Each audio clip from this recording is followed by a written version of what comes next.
sympa en fait, il y a toujours de l'animation on va dire. On s'ennuie pas trop, logiquement. On va avancer un petit peu. Allez, allez.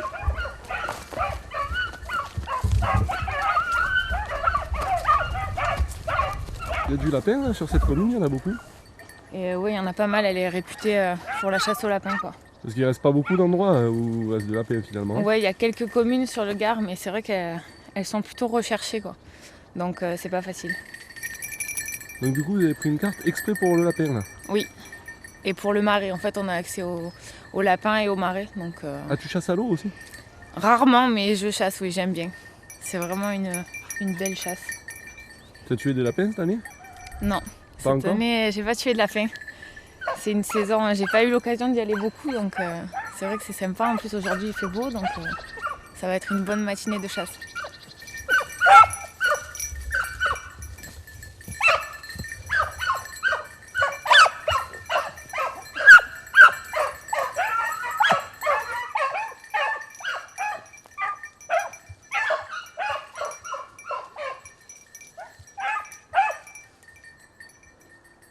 J'ai commencé la chasse avec les histoires à mon grand-père à la base, qui chassait le grand gibier. Et après, toute petite, j'allais souvent promener avec mon père.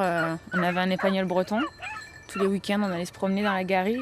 Donc c'est vrai, ça m'a donné ce goût en fait pour me promener dans la nature, les arbres, les animaux.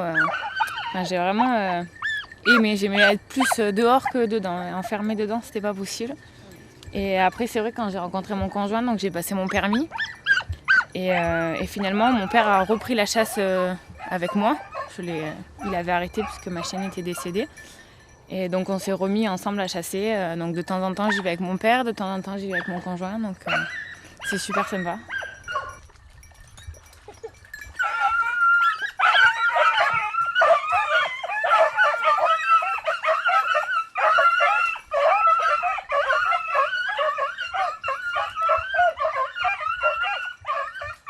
Je viens de voir un lapin, ma chienne est rentrée dans la petite boule de roncier qu'il y a là. Il a juste sorti sa tête et il est rentré là où il y avait la chienne quoi. Et la chienne en est sortie, elle l'a pas vu quoi. Non, il y avait ma chienne dedans, mais je pense qu'ils vont le relancer. Faut pas tirer parce que les chiens sont trop près, c'est ça? Ouais, moi j'aime pas trop. Hein. J'ai toujours peur de tirer sur mes chiens vu que là j'ai mis la première cartouche et du dispersant et qu'on est prêt.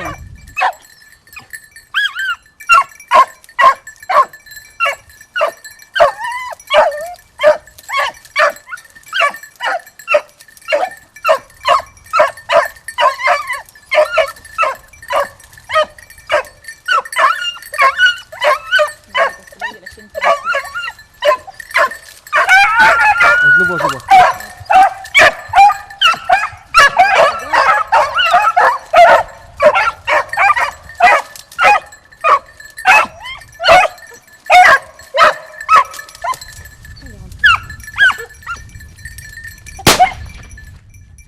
Il y est!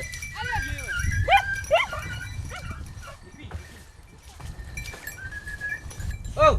Épine! Et un beau lapin bien mérité, bien chassé par les chiens. Hein. Oui. Ils ont eu du mal à le faire sortir. Ah, c'est un adulte, hein? Oui.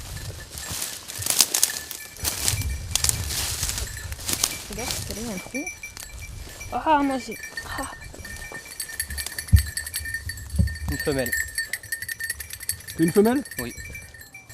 Je pense que c'est le même qu'on a vu plus loin en fait tout à Ouais, l'heure. c'est possible. Et comme les chiens étaient encore là-bas, il sentait que il n'était pas pressé. Et du coup, il allait tout doucement, il se dérobait devant les chiens. Mais le pied est difficile parce qu'ils n'arrivent pas à le suivre correctement d'un bout à l'autre. Le lapin les met facilement en défaut et du coup, elle le perd rapidement. Quoi. Il se tue beaucoup de lapins sur cette commune? Ouais, ça dépend des années, mais il se tue environ 2000 lapins sur cette commune. Mais il est géré quand même. Ouais, il est géré le lapin. Disons que voilà, il y a eu des garennes artificielles qui ont été faites.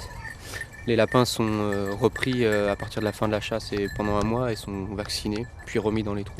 Voilà. Ce qui fait que chaque année, et comme partout, une petite épidémie de myxomatose passe, mais elle a très peu d'impact sur la population. On continue? Allez, on continue. On va à la muraille, non? Ouais, on va changer de coin. Allez. Allez, hop! Ah bon, on va la suivre.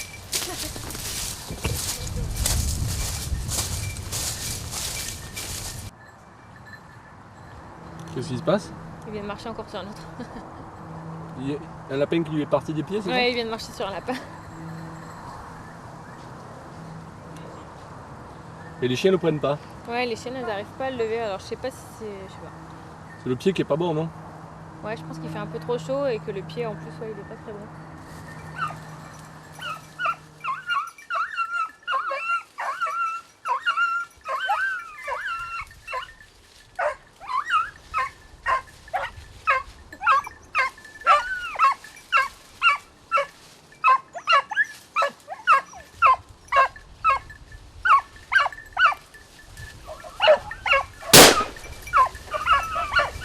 Il y est?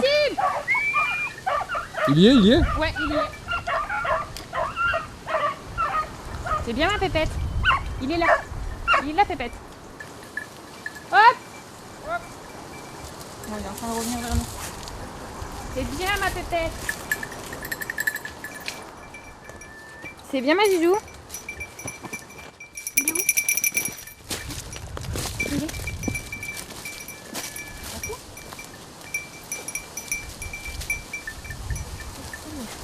Bon bah je suis contente. C'est mon premier lapin de la saison, donc je suis contente. Les chênes ont bien chassé. C'était dur en plus, ça fait au moins 3/4 d'heure qu'on est dedans, donc c'est bien. Donc c'est un joli, il est beau, c'est un mâle. Après là je ne saurais pas le dire, mais il m'a l'air plutôt joli, donc je sais pas. Je vais demander conseil à Maxime, il pourra mieux me dire. C'est bien ma Jijou. La chasse pour toi, c'est une passion? Oui, alors c'est une passion, j'ai besoin d'y aller. Alors c'est vrai que j'ai beaucoup d'activités entre le travail et mon autre sport, plus la chasse, ça fait beaucoup. Pour allier tout ça c'est compliqué, mais quand j'y vais pas, ouais, ça me manque. J'ai besoin de me retrouver dans la nature avec mes chiens. C'est un besoin, j'en ai besoin. En fait là on est aux portes de la Camargue là. Oui, ouais, on est en plein dedans quand même. Je suis née ici, je suis d'ici, donc forcément, j'aime le Gard, donc me promener ici pour moi c'est sympa. Après il y a les Cévennes aussi, mais c'est vrai que la Camargue c'est quand même quelque chose de super beau. C'est vrai que c'est un département qui va de la montagne à la mer quand même. Ouais, c'est un super département pour le coup, on est un peu des chanceux. Tu as fait une séquence la semaine dernière au Mouflon je crois, non? Alors c'était pas la semaine dernière, ouais, c'était il y a un petit moment, j'ai la société de Valoroc qui m'a offert un bracelet, donc j'ai fait une approche et bon malheureusement j'ai pas tiré le premier jour, on a dû y retourner 3 fois. Et le 3e jour, donc on a fait une belle approche et j'ai pu tirer un beau mâle, donc j'étais contente. C'est une super chasse aussi, c'est un super environnement, des paysages fabuleux, enfin c'est magnifique. Donc aussi c'est pareil, c'est comme le gibier d'eau, le lever de soleil, aller à l'approche dans les Cévennes, c'est vraiment magnifique, quoi. Donc sans quitter le département, on peut chasser le canard et le mouflon. Ouais. C'est pas mal, c'est un département où on peut tout chasser, du petit gibier jusqu'au grand gibier, migrateur, il y en a pour tout le monde.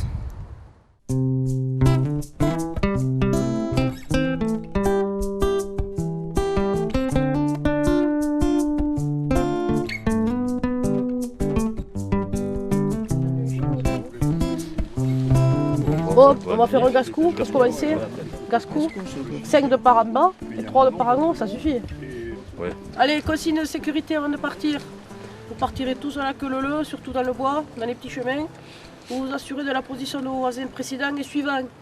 Aujourd'hui, vigilance double, il fait du vent, donc identification obligatoire du gibier plus que d'habitude. Donc pas une tache noire, pas une tache marron, pas un bruit, un sanglier. Vous n'avez pas vu un sanglier, vous ne tirez pas, vous laissez sauter, il n'y a pas de pénalité, vous le savez. Quand ça sautera, si ça saute, vous avertissez. Si vous le tuez, tant mieux, vous cornez la mort. Quand on cornera la fin de battue, n'oubliez pas de répéter pour ne pas oublier vos collègues au poste.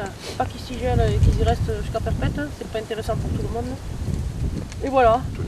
Et le chevreuil est ouvert encore. Le chevreuil est ouvert, on a les bracelets, donc on peut encore... Voilà, tenue orange obligatoire, hein. Et vous faites attention sur les chemins, hein, bien sûr, hein, parce qu'il peut y avoir des gens qui se promènent. Ils sont magnifiques ces chiens, c'est quoi comme race ça alors? Des bruneaux de Jura. Des bruneaux du Jura. Quand on a une bonne lignée, on la conserve. Et donc depuis des années, on fait reproduire les chiots chez nous, les mâles, les femelles, et on arrive à avoir des bons produits. Et fidèles, approche. Vous, je vais vous dire que c'est par l'amour du chien que vous êtes venu à la chasse, non? Tout à fait, tout à fait. En fait, j'ai commencé à chasser à l'âge de 16 ans, mais depuis l'âge de 7 ou 8 ans, je crapahute tous les bois derrière mon père, mon grand-père. Et puis voilà, donc j'en suis venue à la chasse grâce au chien, parce que c'était une passion. Et voilà, je suis tombée dedans. Donc, comme dans une bonne entreprise, on m'a dit que pour commencer à chasser, il fallait savoir ce que c'était que la chasse au poste. Et donc, avant d'être piqueur, j'ai fait 3 ans au poste. Donc, je sais ce que c'est que d'être posté, dans n'importe quelle condition, le froid surtout. Le postier à la chasse au sanglier, c'est l'élément essentiel pour la réussite d'une chasse. Chacun a son rôle à jouer dans l'équipe. Donc, il y a le chien qui doit lever le sanglier, le piqueur qui travaille pour lever le sanglier avec ses chiens et le faire passer au posté. Parce que le rôle d'un piqueur, c'est pas de tuer les sangliers, c'est de lever les sangliers, d'appuyer ses chiens et d'envoyer le sanglier au posté. Bon, tu vas les voitures et tu montes après là-haut vers là-haut. En fait, la chasse ici, c'est un petit gène, je dirais. Dans la famille, la chasse, c'est un gène. En fait, la chasse faisait partie du quotidien de tous les agriculteurs du coin. Et je pense que ça s'est perpétué après. Bon, tout le monde n'a pas eu l'opportunité de continuer à chasser comme moi parce que je suis sur place. Mes frères et sœurs chassent aussi, mais n'étant pas sur place, donc ils n'ont pas pu mettre plus en application que ça leur passion de la chasse. Écoute. Mathilde chasse, mon autre fille aussi chasse. Vous avez 2 filles, elles chassent toutes les 2? Oui, tout à fait. Alors c'est une passion qui se transmet de Je pense génération que en c'est pas le hasard, hein, c'est pas le hasard de la vie, que les enfants des enfants continuent à aimer la chasse. Je pense qu'on peut leur inculquer la chasse pour qu'ils aiment. En fait, elles aussi, la passion des chiens fait qu'elles aiment la chasse. Elles sont dans la lignée de la philosophie que j'ai, en fait. Qu'est-ce qu'il y a là? Donc pour vous, la chasse, non seulement elle peut se transmettre de génération en génération, mais alors totalement indépendamment du sexe. Totalement. La chasse n'a pas de sexe en fait. Un chasseur ou une chasseresse, c'est la même chose. Pour moi, c'est la même chose. Peut-être au niveau de la réflexion, c'est peut-être pas la même. On est moins, moins macho, on est plus diplomate, je pense, les femmes. Mais je pense que la passion, que ce soit pour un homme ou pour une femme, de toute façon, au final, est la même.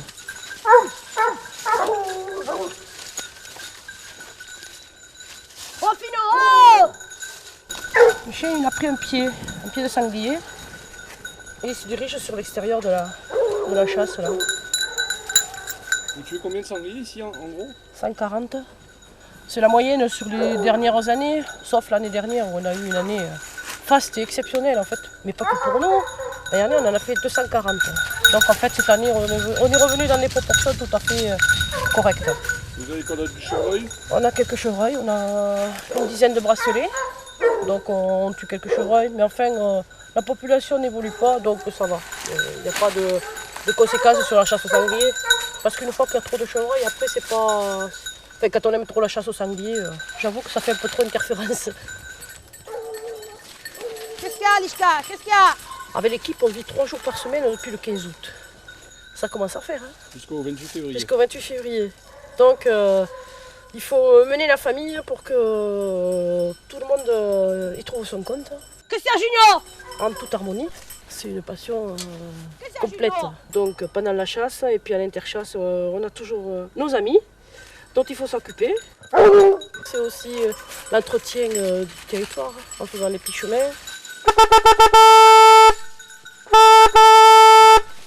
Vous êtes vice-présidente de la CCA?